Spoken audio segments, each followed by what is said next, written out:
చాలా సంతోషం వేసింది. ఇవాళ మా ఆడబిడ్డలు చీర కట్టుకొని వచ్చినప్పుడు మా ప్రయత్నం ఫలించింది.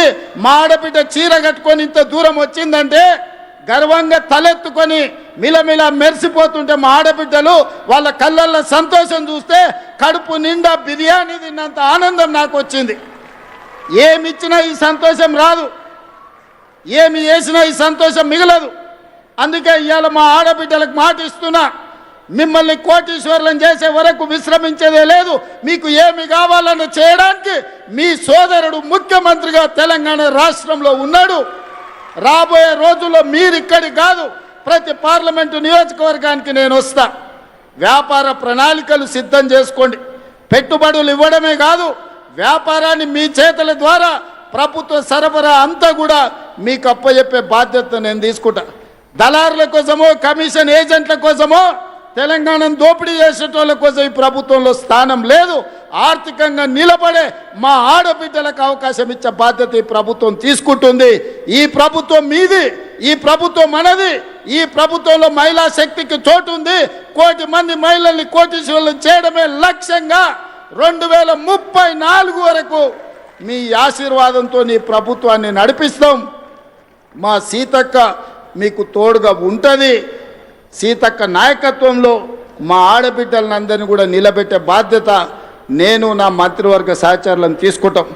అందుకే ఈనాడు ఇంత మంచి కార్యక్రమం వివిధ ప్రాంతాల నుంచి వచ్చి ఒక మంచి కార్యక్రమాన్ని ప్రారంభించుకుంటున్నారు. ఈ కార్యక్రమం మీలో ఆర్థిక శక్తిని పెంపొందించాలి.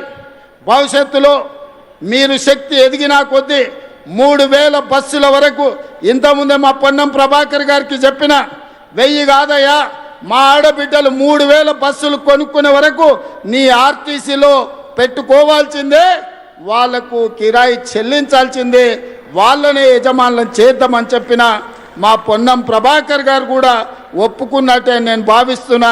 మరి ఆయన సప్పట్లు కొడతలేడు, ఒప్పుకున్నా అని ఇప్పుడు నమ్మకం కుదిరింది. పొన్నం ప్రభాకర్ గారు ఒప్పుకున్నట్టే మీకు మాట ఇస్తున్నాడు.